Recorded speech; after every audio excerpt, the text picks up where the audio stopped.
Much, ladies and gentlemen. Warm greetings from Vienna, Austria, the seat of International Anti-Corruption Academy.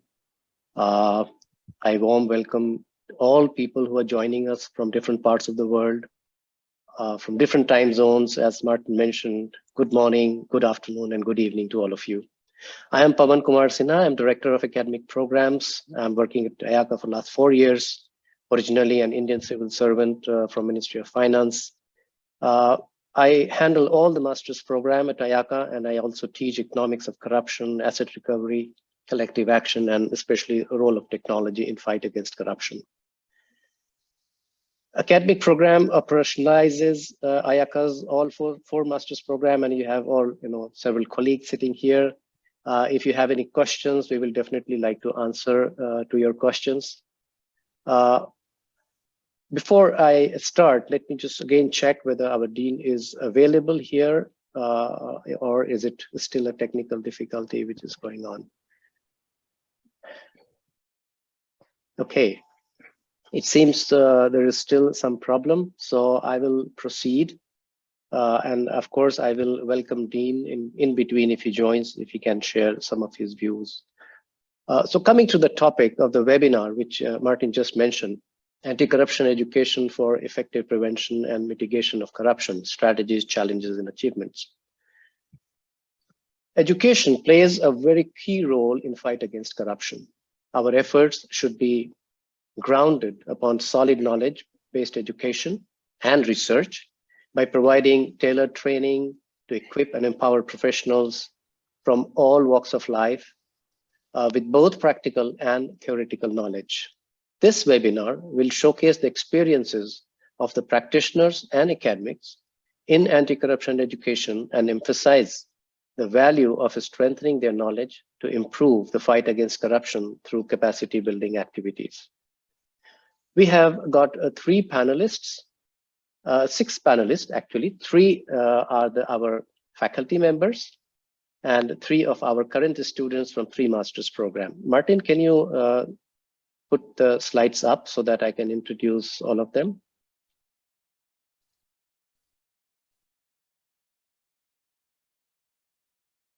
Thank you, Martin.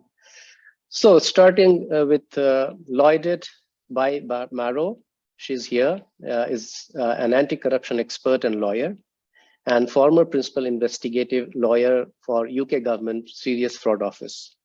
She is a frequent lecturer for IMAC classes. In fact, when we started IMAC, she is part of our faculty for this program. And she provides training and modules in topics such as corporate and individual liability, cooperation with regulatory and enforcement bodies, and holds investigation lab. In fact, Lloyded developed a very special program, how to investigate when you are sitting remotely, especially during the Corona period. Then we have our next speaker here, Mr. Martin de la Valle. Again, he's involved since beginning of our IMAC program, and he's teaching on all courses, actually all the 3 master's program. He is founder of Zenith Source, partner at MBC Avogados, and law tech entrepreneur and independent arbitrator. He teaches throughout, as I mentioned, all 3 master's program, and his focus basically on anti-corruption compliance system in corporates and SMEs, and corruption in business enterprises. Then we have our next speaker, Jérôme Lahoste. He's an international senior consultant for UNITAR, based in Geneva and Moscow. He is founder and general manager of the November Company and Training and Consulting Group. Jérôme teaches classes in public speaking skills for our master's program run in partnership with UNITAR in anti-corruption and diplomacy. This program just started in 2021, and we are right now admitting students for the second cohort, 2022. Then we have with us now our students. The first student is from a Max program. As you can see, Ornella Belfiore is an Italian lawyer at DLA Piper. She specializes in white collar crime, investigations, and compliance, as well as a seconded lawyer to large clients of their firm. She is currently pursuing, as I mentioned, our Max program. Then we have our second student, I think Carrie C.B. La Montagne. She is Canadian owner and partner of the Boutique Pipeline Integrity Engineering Company and provides business strategies and analysis to startup companies, especially companies Sula Performance Incorporated. She is currently undertaking her MACD, that is Master in Anti-Corruption Diplomacy program, which IACA is running in collaboration with UNITAR. And finally, we have Nick Azmir bin Nick Anis, is a Malaysian Chief Compliance Officer at Bank Islam Malaysia Berhad, as well as the Chief Integrity and Governance Officer. He is currently pursuing IACA's International Masters in Anti-Corruption Compliance and Collective Action. So this is our cohort and our students and our lecturers. So let's start. Again, let me check if Dean is here. Dean, can you hear us?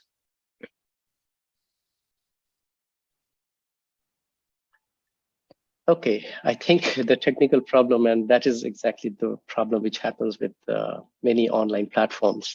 Unfortunately, Pawan, and if we may, I would like to give the floor very quickly to our colleague, Stephanie Beard, so she can present very briefly the programs that we have at the Academic Programs Department.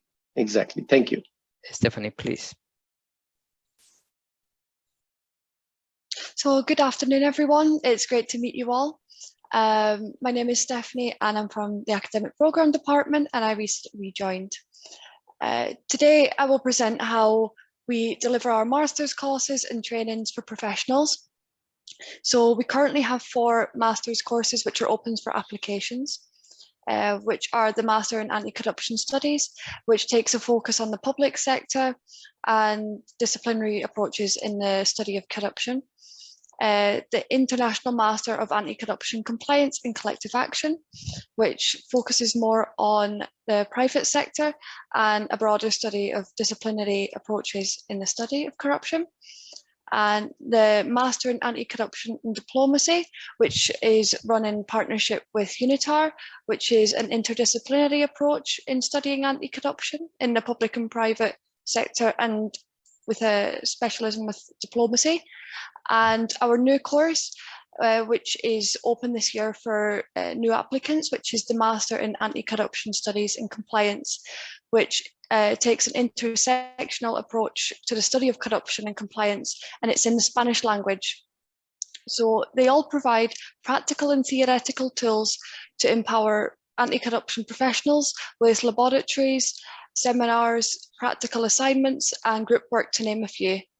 So these programs are run either over 18 months or 2 years and have either 90 or 120 ECT credits per course. The courses start in September 2022 and will run both online and in a hybrid form. There is still time to apply for these courses and more information is available on our website. Moreover, we also provide open online trainings, which there is a broad category of courses containing a wide variety of topics and courses to meet varying needs and interests. These topics include business, human rights and anti-corruption, tax compliance and corruption, fighting corruption in public procurement, asset recovery, transnational investigation, and many others. So if you have any queries, we are available by email on studies@iaca.int. We will put that in the chat and we'll also put our website.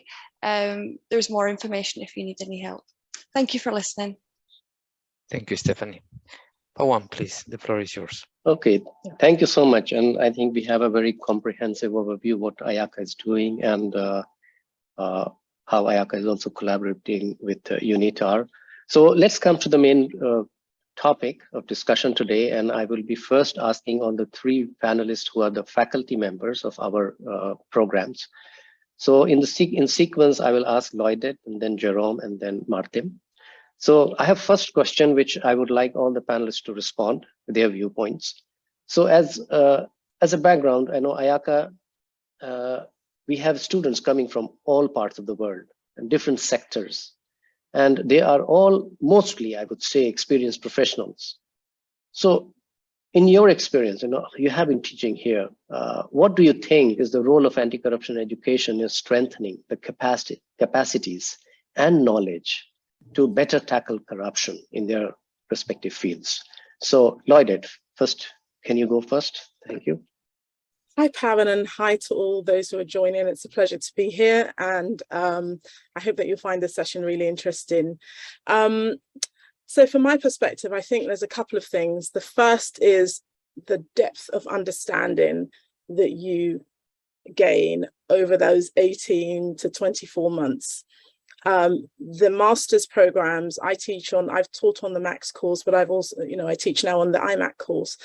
The broad range of subjects that you cover is so in depth, and the fullness of the discussions around that, from my perspective, I think number one, builds a lot of confidence into you as a professional to be able to say, actually, I know my stuff. I now know this, because sometimes you can get the practical experience, and oftentimes people feel like having the academic element of it is really important to undergird their position, but also to build confidence.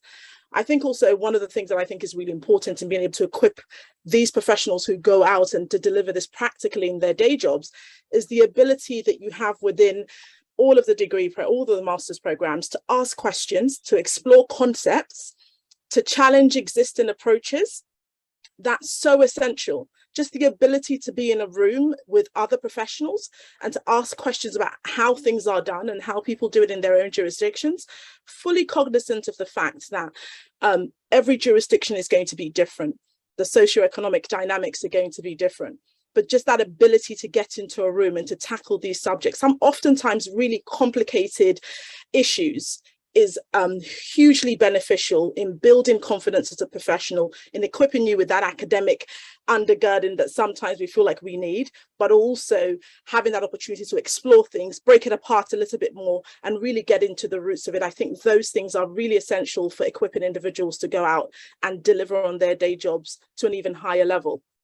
The final thing I'd say about that is the fact that we share experiences, that ability to just share how you do things and how others do things in their jurisdiction, and seeing where there are parallels and seeing how you would do things different.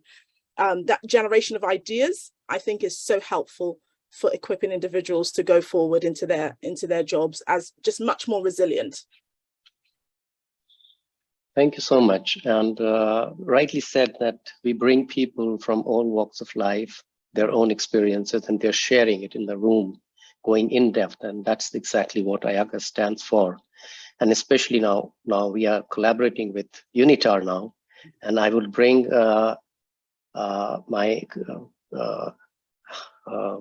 another speaker here, Jerome Lahost, how he has been experiencing teaching in our MACD program. And of course, you have different experience, but we are also bringing the angle of corruption in all our subjects when we are teaching. So how's your experience? Well, thank you very much, Mr. Pawan, for having me here. And yes, I've been here the interlocutor from UNITAR, the trainer and expert from UNITAR, which is an organization I've been working with for more than 15 years now. And to answer your question here, UNITAR, of course, is a leading provider of training in global and strategic challenges for professionals, both outside and within the United Nations system. And for us, for UNITAR, providing capacity building activities and executive learning, not only for diplomats, but for government officials, international civil servants, and private sector entities, is something we have a long and robust experience in.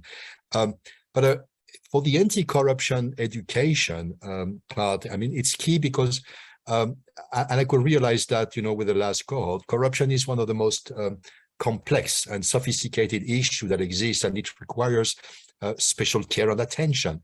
It's also very demanding, and I realize that every day when I see the media holding anti-corruption agencies to standards of success, that are sometimes difficult, if not impossible, to achieve.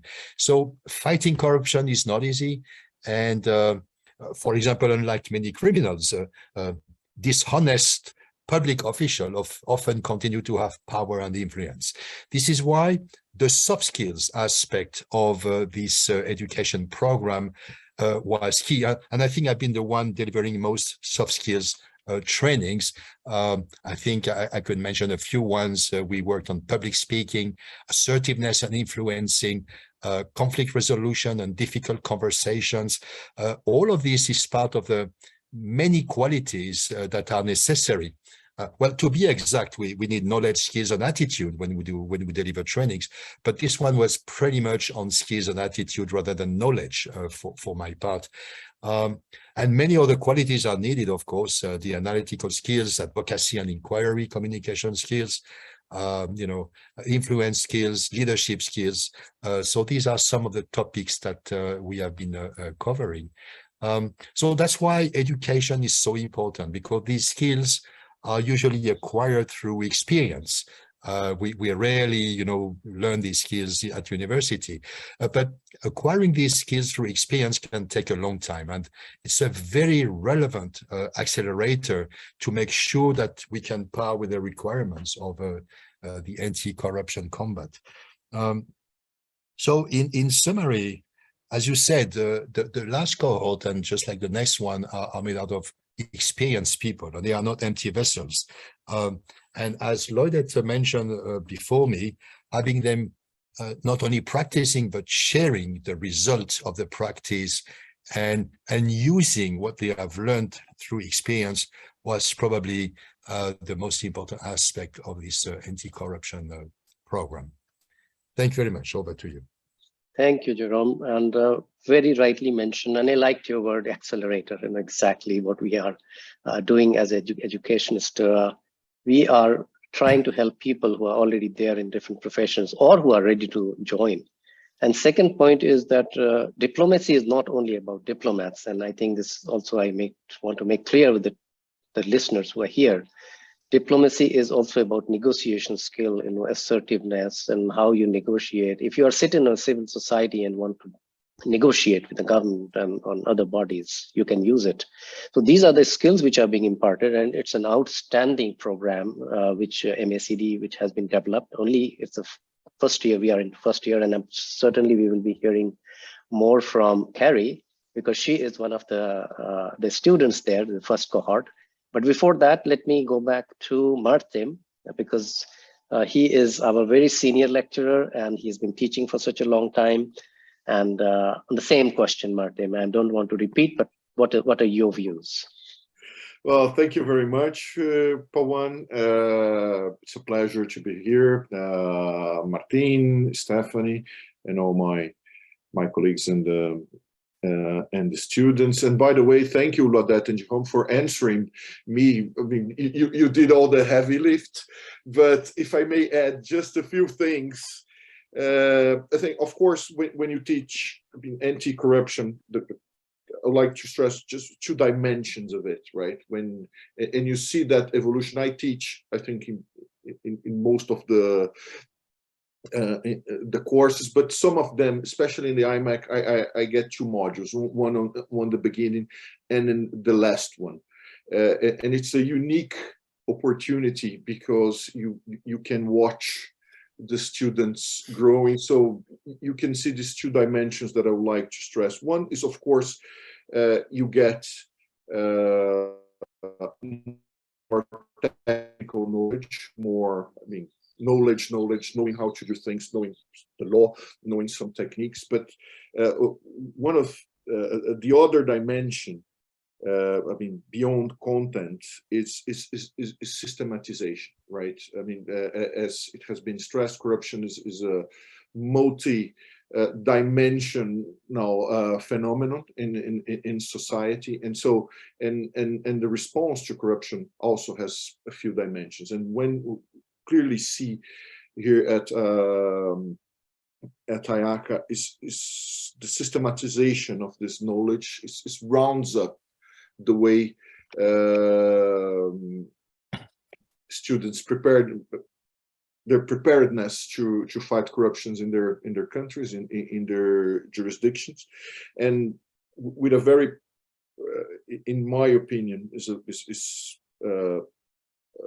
practical approach, as Laudette stressed. We see the systematization of what works, what doesn't work. I mean, it gives a very, in my opinion, a very unique type of education to respond to this unique phenomenon that is corruption.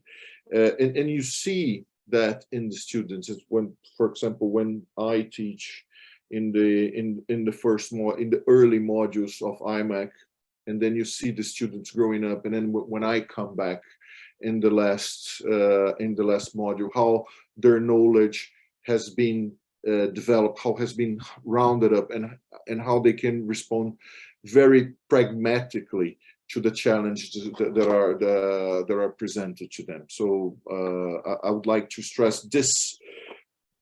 The systematization of all this knowledge and rounds up, and you see them getting more seniority during the courses. They really do make a difference in their countries, and I've seen it over and over when they got promoted to new positions in the roles, or getting new appointments for their in their local governments. You see this practical approach helping them. It's not only a matter of content, but it is how you systematize with a practical angle to that. So, thank you, Martin. So I really like to systematization issue, because you know exactly what I say. We have books available, we have manuals available freely online, but that is not enough to educate people. So here people are at IACA's program, not just learning from the lecturers, but also learning peer-to-peer. And I think here I would like my students first to react to these questions. So again, one question, and to all the three our current students who are here on the panel. Let's start with Ornella first. How does anti-corruption education impact your career so far? And can you share an example? Thank you very much, Pawan. It's a pleasure to be here. Actually, I will say that I managed to put into practice from day one every subject that I studied so far at the Max. Just to make some examples, at DLA we assist multinational companies in designing and implementing 231 models, which are compliance programs pursuant to Italian law, that also have to be compliant with international standards. So the Professor Spalding course about the international application of anti-corruption national laws, especially the CPA and the UK Bribery Act, was super useful for me. And as you mentioned before, I was recently seconded to a major client of our firm, which is a very prominent bank. So also the course about anti-money laundering and its relationship with anti-corruption taught by Professor Ivanov was super useful. At DLA, we also have a responsible business team, which promotes, amongst others, an inclusive work environment, pro bono work, gender equality. So the course taught by Professor Pawan about corporate social responsibility and its relation with corruption was also an eye-opener for me, because it really helped us to understand how CSR is already transforming business, and so firms must be fully aware of that. And I could mention almost every course. I can just say that I'm very also looking forward to Module 5, because we will have corruption in business context and investigation labs that will also be super useful for me. So I can't wait for that. Thank you, Ornella. Thanks. Same question to you, Kerry. from MACD program, and you have joined it, and you are really, into it, I can see. So how does this education is impacting your career, and you have any example for it? So the purpose of me joining for this particular master's is because we were having problems with our company. I am heavily entrenched in the Western corporate world. I'm also oil and gas. We have, as everybody knows, oil and gas is at the root of a lot of the conflict in the world. Over the last 15 years within the company, as being responsible for strategies, we have had to deal with corruption in pretty simple ways. Air gapping to protect information was the only option because we couldn't fail. But as everybody also knows, in the last couple of years, the world has sped up. These techniques were no longer working. And so we needed more information. We needed to understand as an international company how we were supposed to interact around the world without making things worse. And so here we are. How does this impact my corporate world? I am finally able to create the strategies necessary to continue with our corporate philosophies. We are an integrity management company. I am gaining a very deep rooted understanding of corruption, what causes it, what perpetuates it, how to prevent it, all of which are important aspects of a corporation that needs to successfully function in today's incredibly quickly changing world. Thank you so much. I have got Nick now with the same question. And what are your experience? You have been already a chief compliance officer of a bank in Malaysia, and you must be experiencing similar things which you are learning. How has this program helped you, Nick? Thank you, Pawan. So as the compliance officer and also the integrity officer, I need to have the full confidence in the measures and initiatives that I introduced from a bank. I have rolled out a lot of programs, a lot of initiatives, but I was looking and searching for that validation. So the modules that were under IMEC helped me to validate those initiatives, which I introduced. For example, I learned areas that I did not consider when performing the corruption risk assessment, and also that there were some holes in my compliance program. Especially, I need to improve in the areas of communications and raising awareness. In terms of procurement, I'm one of the tender committee member, and also the management in IT committee. So it helped me to introduce the new method for procuring IT solutions using the multilateral negotiations, compared to the low price technically acceptable approach that we normally use, and end up purchasing the cheapest IT solution, which needs to be customized heavily.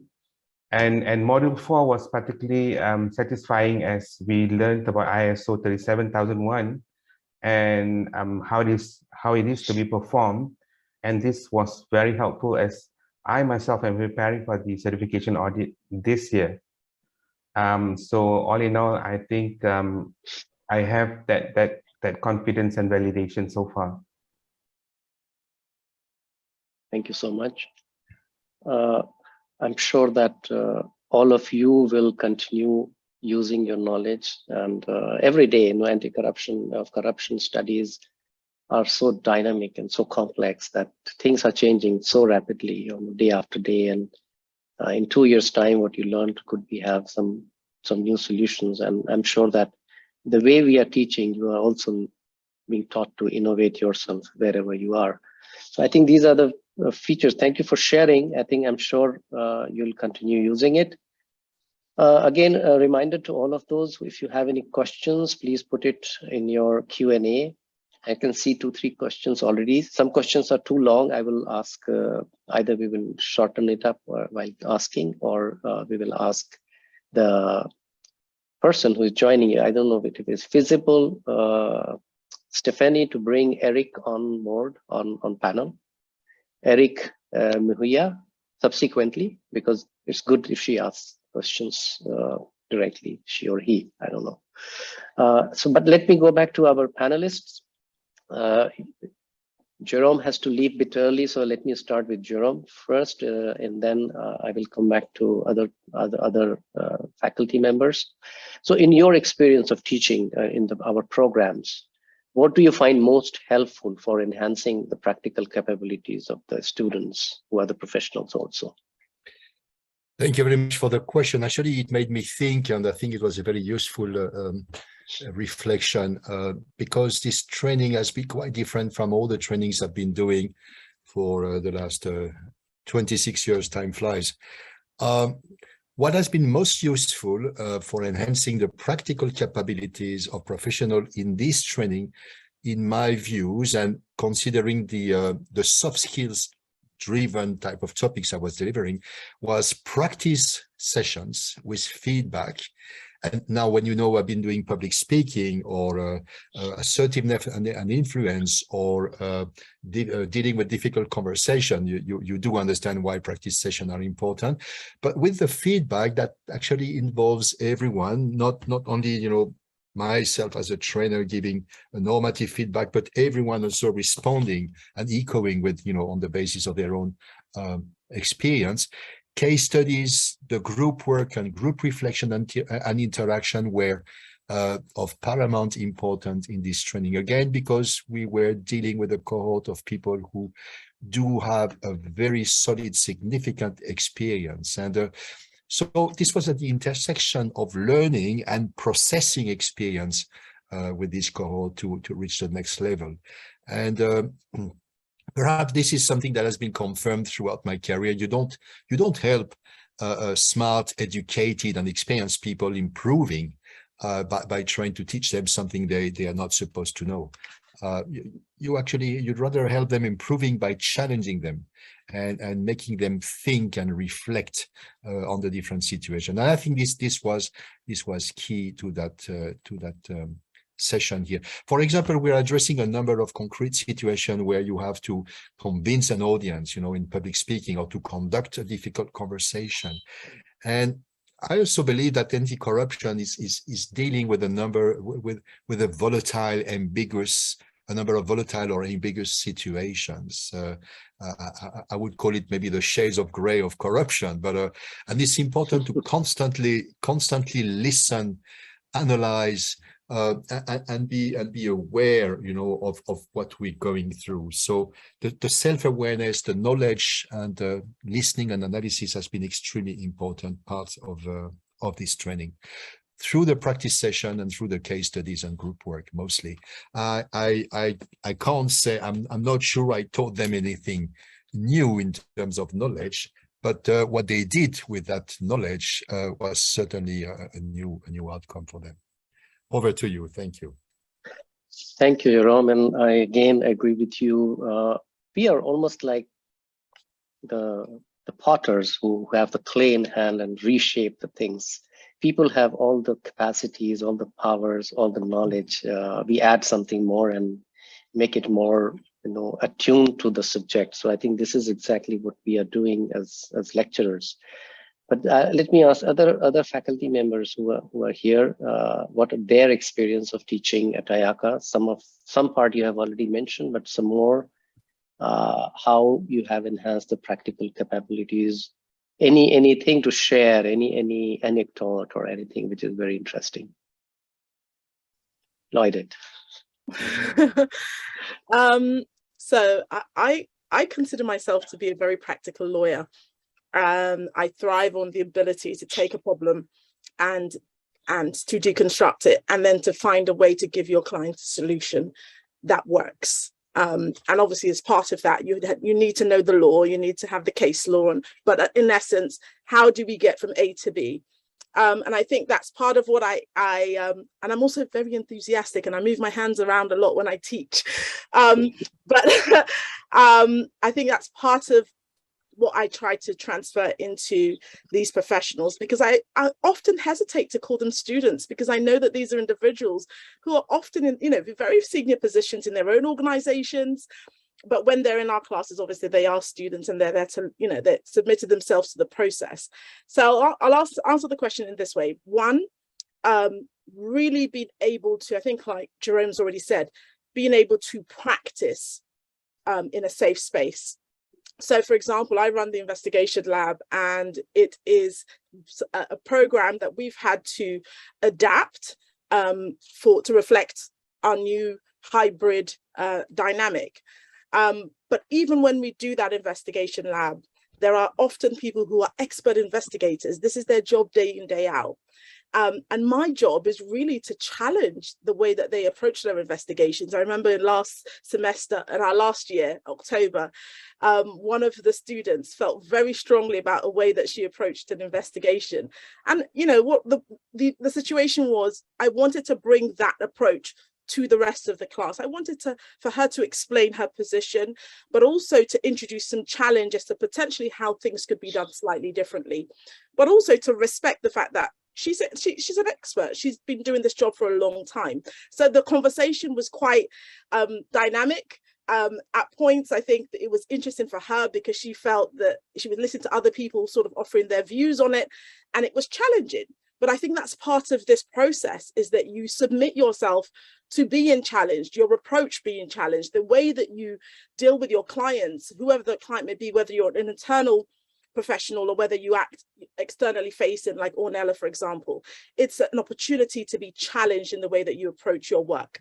I think the other part of it is also that for me, I'm a practitioner myself, and all of us, you know, I'm always amazed when I look at the vast range of people who teach at IACA, and really in awe of them, you know, so many people from so many amazing backgrounds, and, you know, practitioners who are dealing with this stuff day in, day out, and then come into the classroom and delivering it literally red hot.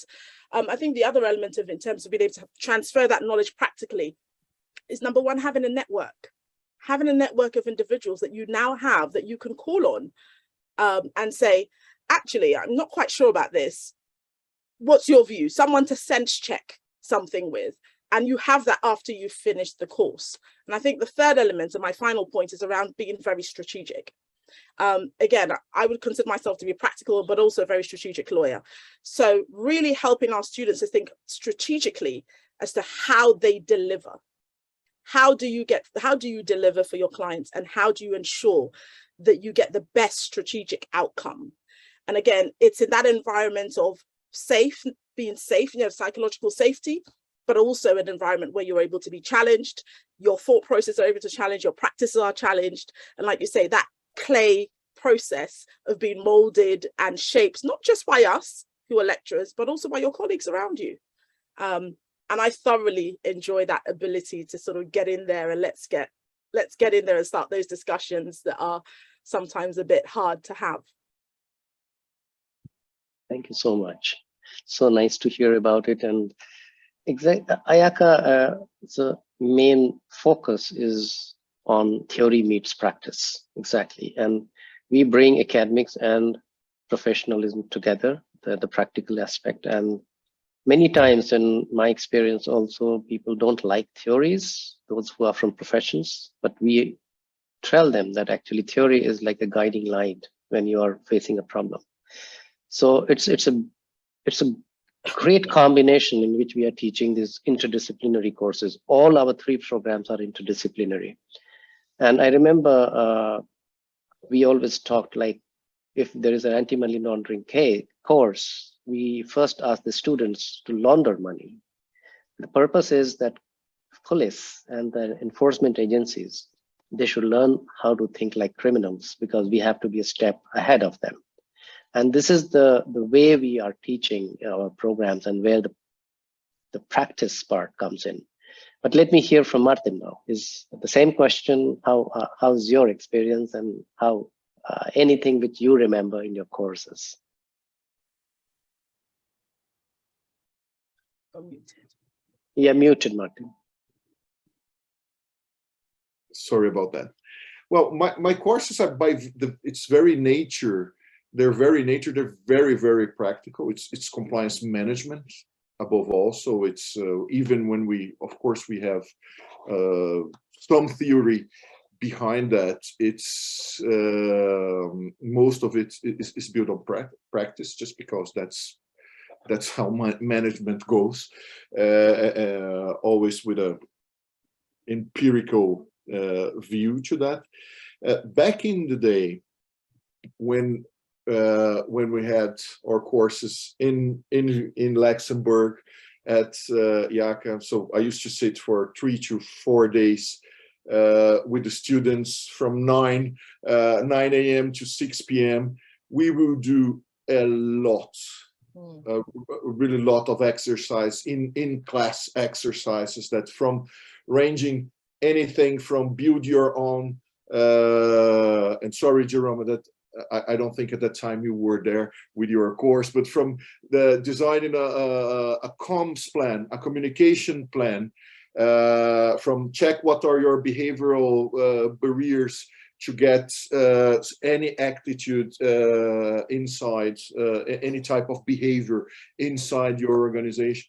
We will do that a lot in class, and that would really, really, I think, will capture students' attention and really make them, I mean, think out of the box and bring new solutions that themselves are really, I mean, we can shepherd them, but they already know, they're very senior. They use their skills, their previous skills, to combine it and bring some very creative solutions. Now that we are online, we still can do that. I mean, of course, case studies a lot,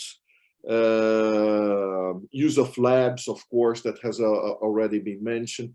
For example, all my students are assessed on the basis that they designed their own compliance program. They have to justify their choices, and so we all try to bring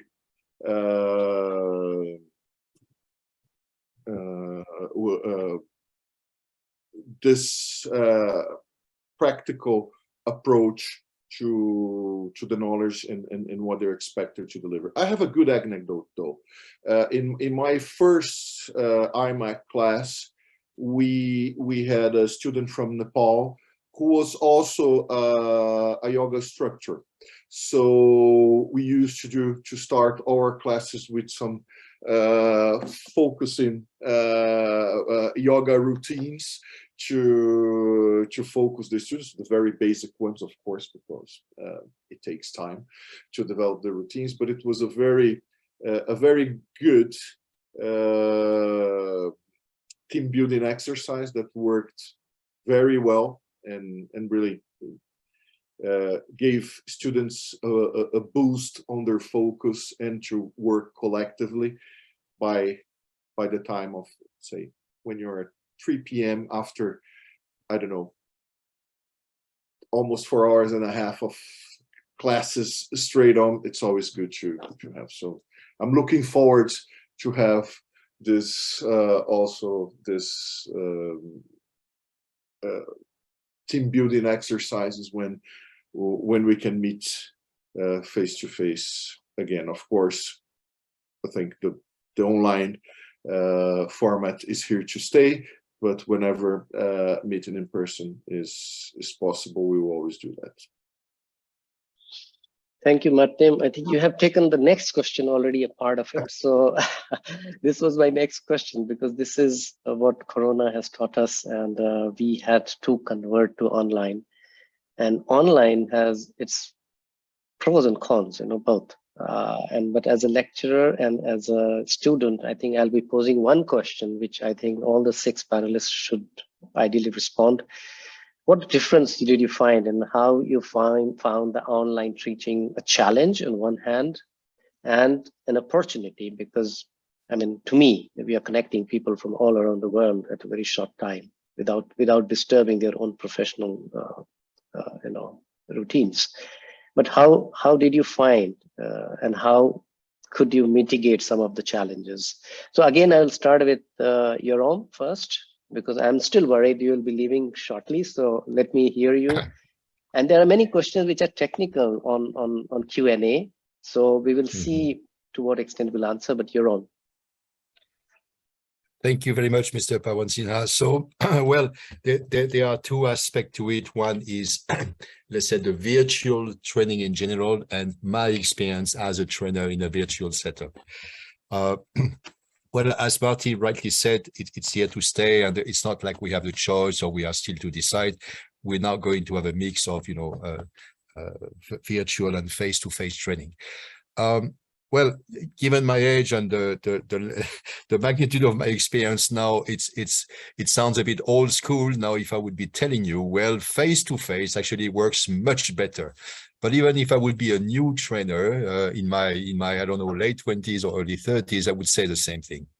I do believe that, and maybe this is more a reassuring message to those who continue to invest in face-to-face when they can.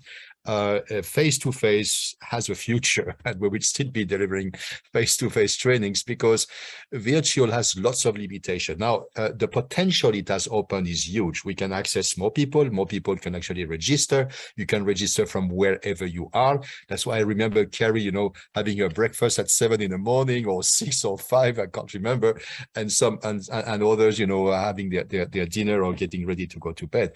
But more people can participate, and I think the virtual tool is much more inclusive financially and from all aspects of viewpoints. It's more inclusive than any other tool. So from that viewpoint, I think it's a very effective tool. Now, it requires, I think, a lot of self-discipline. And myself on a virtual training setting, I approach it almost like a TV show, if you see what I mean. The enthusiasm, the energy as a trainer that you need to put in a virtual training event is huge. It's more tiring for me to spend 3 hours behind my camera than to spend an entire day standing up in front of a group. And so the rewards are different. But we can also have more in-depth work. I think we can communicate with each and every participant. So I liked it very much. So there's a long list on both sides of pros and cons. But on the trainee side, I think there is still some progress to make. I think trainers these last 2 years have done what was necessary to be decent trainers online. But for the participant side, and not for that cohort, I would say, because they were extremely, extremely participative and enthusiastic, etc. But, from all my experiences, sometimes I feel the participants need to discipline themselves because, of course, we know, the temptation of multitasking, of doing something else on the screen while you are attending, etc. So all of this we know. So it's more a matter of being able to focus. What face-to-face is actually forcing us to do precisely, we are in the room, there's nothing else we can do. So I think there's a great future. And at the time when I'm saying this, probably some of the most advanced researcher in IT, digital and AI would prove me wrong and tell me, well, Jerome, wait to see in 2 years what we will find on a virtual setup, which I'm ready to embrace and welcome, of course. Overall, good experience, and I think today there's a good let's say perspective and a future for the blended learning. I find it extremely interesting sometimes to meet over Zoom or Teams, etc., and then meet face to face. It creates this I don't know, these two separate worlds where we meet and work together. I like it very much. So I'm not sure if I answered the question the way it was asked, Mr. Pawan, but this is my experience going through virtual training. And I like both. This is perfectly fine, because we have been noticing, and in 2020 when we were forced, I would say, convert from face-to-face to online. Exactly. The first thing is that we learned ourselves first, and we had to prepare our lecturers. And I think Lloyd remembers and Martin remembers, we had a long video chats, how to do it and how to make it participative. We developed discussion forum, and Ayaka actually brought the best features of online to make it very, very interactive. But I would like to hear from students as well, what do they think? But then first, maybe Lloyd, you can share your experience. On the online part that you have. Sorry, you are muted. I was just going to say, if you wanted to go to a student first, I'm very happy to wait. Okay, so let's hear from Kerry, and then Nick, and then Ornella. How are you experiencing the online? Because we all understand face-to-face there is a kind of advantage, but there are certain advantages also on online. So how are you coping up? How are you, as Jerome said, disciplining yourself? I can remember you early morning, you were sitting and listening to the session. So let me hear from you. So once again, it's early morning and I'm listening to the session, which on one hand, you would say that's the story of my life. But in fact, I'm so grateful for the opportunity that online has given me to experience my anti-corruption program in a completely different way than would otherwise have been. So I have been able to select the program of my choice. I have been able to meet, I mean, even though it's virtually, I have been able to meet some very incredible people who are already in the thick of anti-corruption, but also my cohort, the students that I'm in school with. We have outside of school chats going on. We have built ourselves a team. We rely on each other. We ask each other questions. There is no question too small, nor is there any such thing as a stupid question. So I really think this is a win for me across the board, because what this education would look for me if I was taking it here in Canada is a completely different story. I cannot stress the opportunity is incredible. The cons for this, of course, would be the time change. I found myself unable to attend the live session, and for a week I was getting up at 2 o'clock in the morning every day, and by the end of the week, I was not getting any sleep because we had our papers that were due and our presentations that were due. I wouldn't trade it for a second. So I suggest that it's a con, but it's, again, it fits into that opportunity of a lifetime. And knowing that we are amazing, humans are amazing, we are adaptive and we are receptive, and we can do anything we put our mind to, which is kind of the whole point of being in this program, is we've got stuff to do. Thank you, Kerry. I'm happy to hear opportunity of lifetime, and indeed, you know, it's Jerome also mentioned it's very inclusive. You know, people who are not otherwise able to attend such programs are able to connect and join. And same stand for the lecturers, because we are getting now top lecturers when we are bringing people from Australia and Canada and I would say West US, you know, in California, because otherwise it's very difficult to get everybody here and teach the programs. So now in your program, for example, the next module, Kerry, we are getting Johnston and Clitgard teaching you. So it was otherwise not possible otherwise, you know, so we have got. Wait. You just said we're getting Clitgard? Sorry. Yes, he's teaching your 6th module. This is the beauty of online. Yes. So we are bringing best faculty. Of course, 3 of us are already here, but let me also hear from Nick on the same subject, same topic.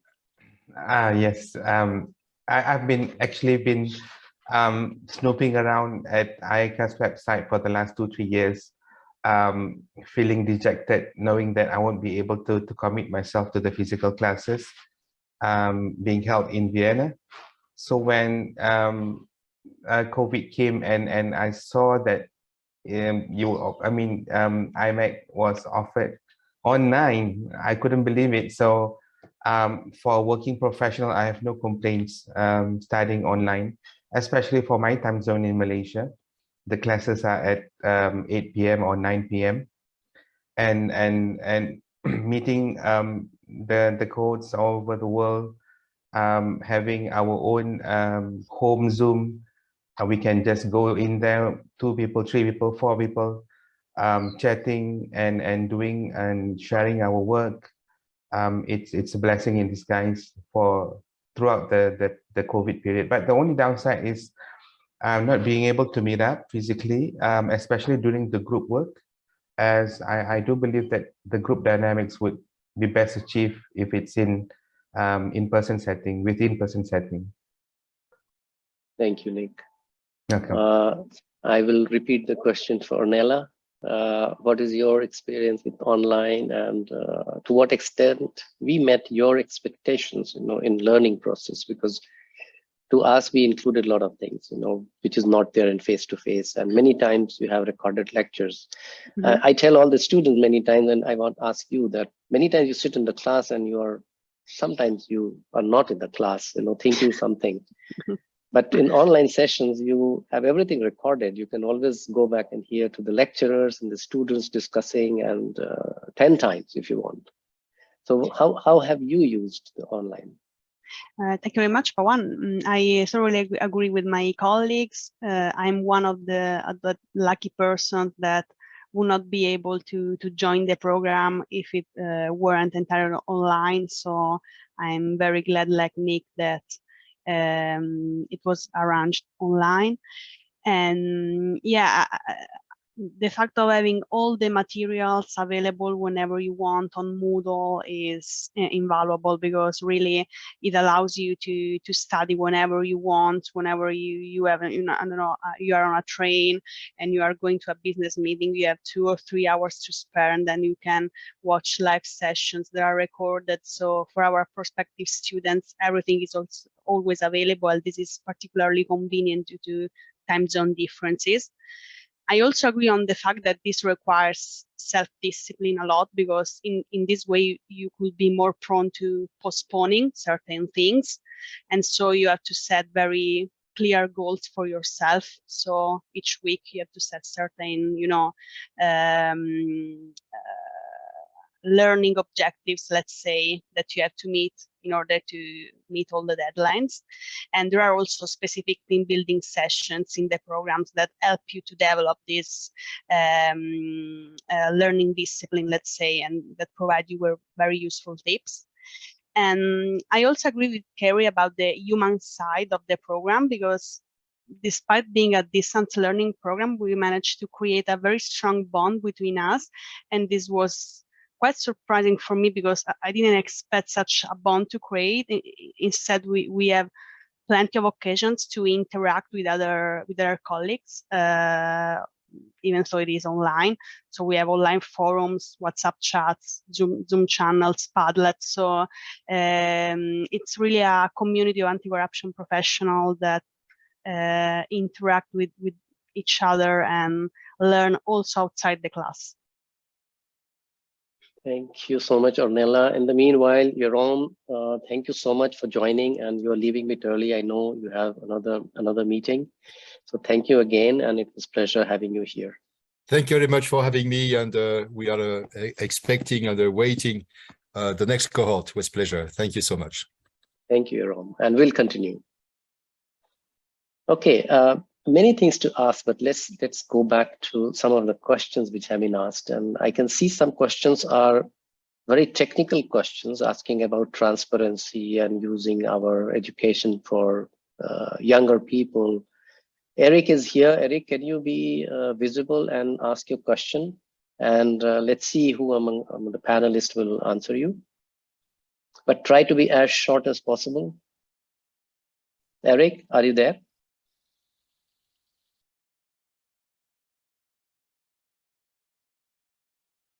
Okay, Eric is not responding. I think we brought him on board, but yeah, there are some questions which are a bit technical, and I would suggest that those who are really interested in our program should join and take the answers for these questions.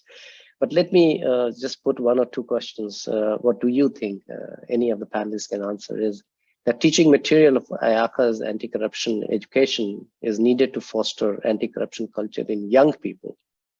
So I think what he means is not just all the professionals, but the people who are younger, who are still to join any kind of profession, and to bring kind of culture of anti-corruption, basically. So Curry, yeah, please go ahead.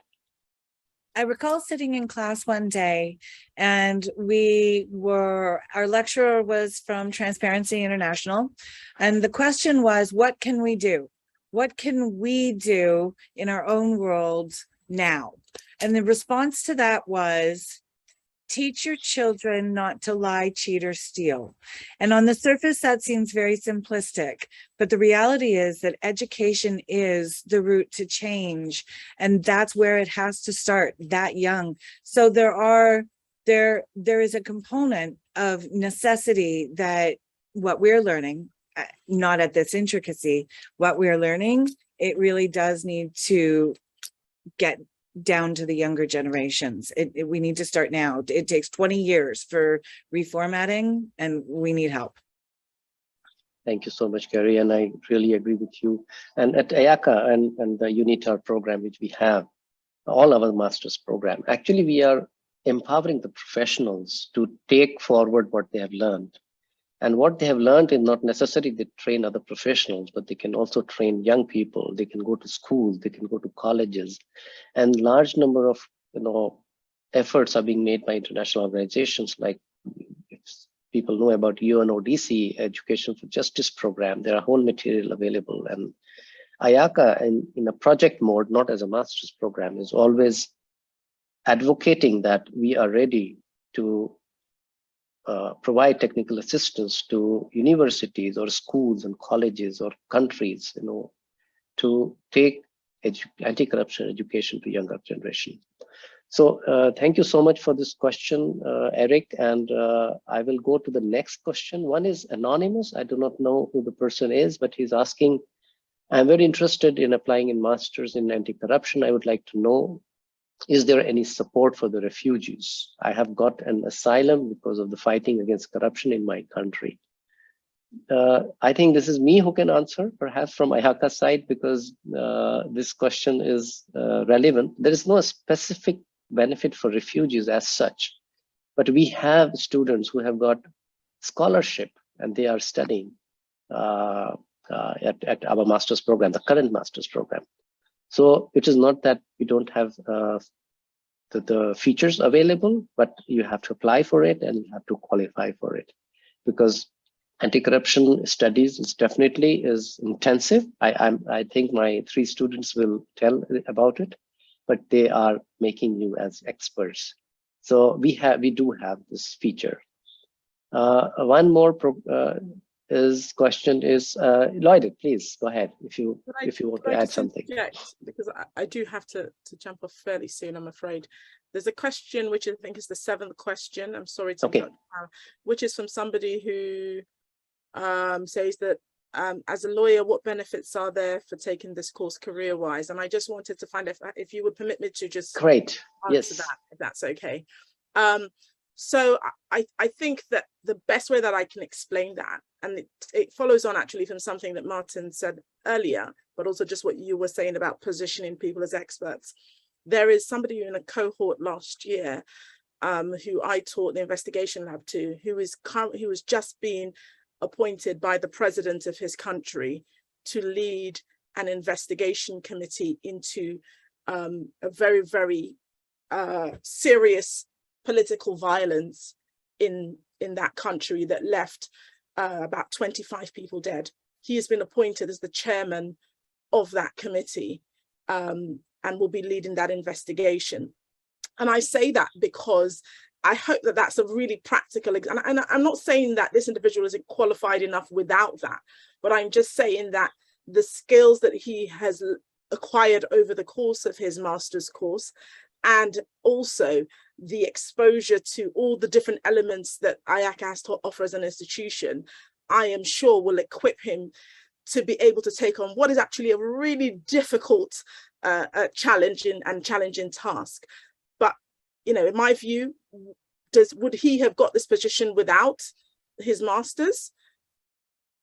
Maybe not. So I do think that there is something that about the fact that when you do this, take on the course at IACA, there is an acknowledgement by those in your profession, as well as the wider society, around your expertise, because the course is so intensive, it's so varied, and it's so in depth. So, I hope that answers that question for that individual. And this individual is also a lawyer. Thank you, Lloyd. And if Martin, I may, sorry, yes. just to add to two examples more. I mean, it's a fantastic example that just gave us. We had our students being promoted to the Chief Compliance Officer of the Bank of Afghanistan, of the Central Bank of Afghanistan. It was some 3 years ago. And we had one of our students being appointed also as the head of the Togo customs, and during the course. Okay, yeah, so it's, well, you see. No, so in the same cohort. One of them was a lawyer as well. One of them, the other one was an economist.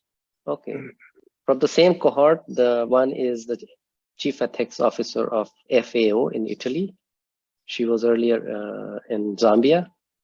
And another one is in UNODC. So I think we have, IACA's programs are being recognized by international organizations and individual countries, so it makes a lot of sense.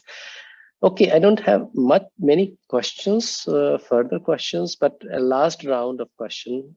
If any of you have to add anything, few words, few lines about IACA and our programs. So it's kind of open question. Lloyd, you have to jump off fast. So can you take it quickly? And then we will wrap it up. I think I'll go with Nike's version, just do it. It's really hard work, undeniably. It requires, I think, like Jerome said, an amazing amount of self-discipline, especially when you're hybrid or online. But I don't think I think if you do the course and you commit to the course of study, it's not something that you will regret. But we also try and make it fun, even when we're online. Thank you. So I will go random. One major takeaway from our programs, Nick. I think I need to be able to convince myself.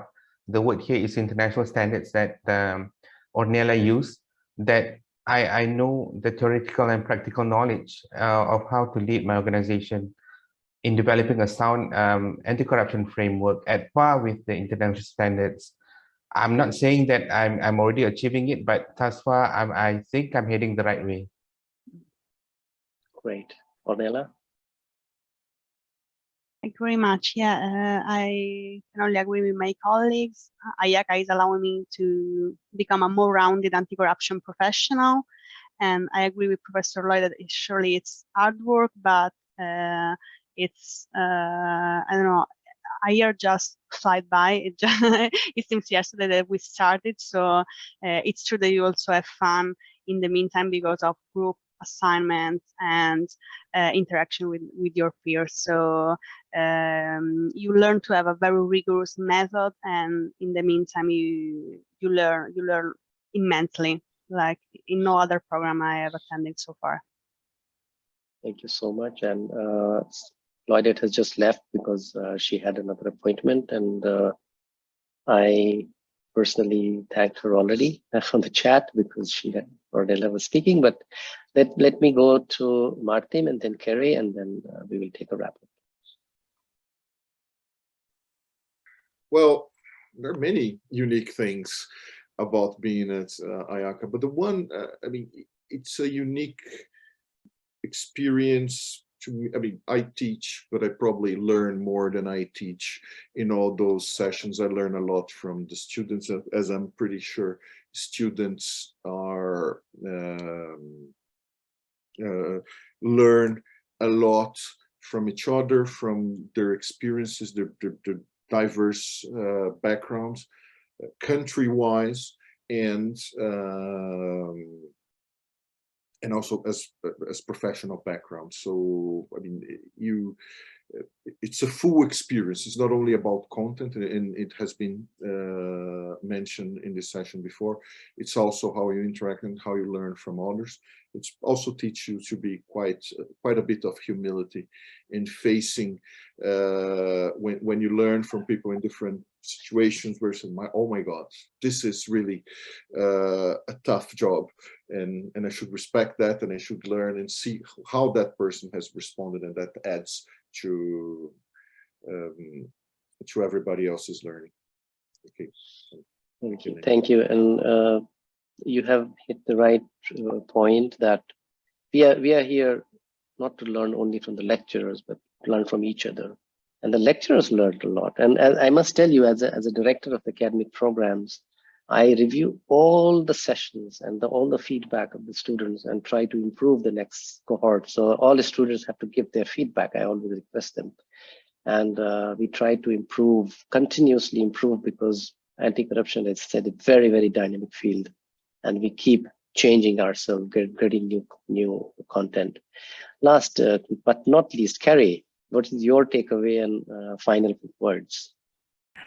So we are currently in the middle of module 5, and we are currently finalizing our proposals, our research proposals. And yes, Pawan, it's coming. I will get it done. But my takeaway is that we are now at the point where I know for certain that I'm going to be bringing this information into Canada. I'm going to actively pursue opportunities to bring this information into Canada so that wherever it lands, it will benefit everyone. It's necessary. We seem to have a cloak and dagger situation with corruption in Canada right now. And I'm really looking forward to it. But my takeaway is that this program has actually given me hope, because I now have the tools, I have the education, I have the skill set, and it's a component I never anticipated having in my world. So I'm looking forward to that. Thank you, Carrie. I will take one last question from Yerima Ilyasu Yusuf. Do you have partners with anti-corruption agencies precisely in Africa, where corruption takes a center stage in terms of training, advocacy, and so on? So I would answer it because it's again for the institution. Question is for our IACA. We do have partnership. We have memorandum of understanding with certain agencies, but ultimately, if IACA is basically has two heads. Basically, IACA is an international organization, and IACA is an academic institution. So ultimately, the people who are in different parts of the world, we have some limited scholarship which we offer to these countries. And we do engage with these anti-corruption agencies in case they are in need for any kind of technical assistance. So there are many countries which are members of IACA, and there are countries which are not. But being member, if somebody is not a member of IACA, the people are still eligible for a kind of scholarship which is given to the less developed countries. So this is all basically. So I think this information was useful to you. And I'm thankful to all of you who have joined, and my colleagues, Stephanie is here, and Martin Zapata. Martin, are you still there? Yes, Pawan, I'm here. Show me your face. Yes, Good. I'm here. And was nice to talk to all the panelists, and I thank Martin. I'm thanking Jerome and Lloydette, who have already left because they had some engagements. Ornella, Nick, and Kerry, thank you for joining us and sharing your experience. Okay, thanks and bye-bye. Thank you. Thank you, Pawan. Thank you, guys. Thank you, everyone.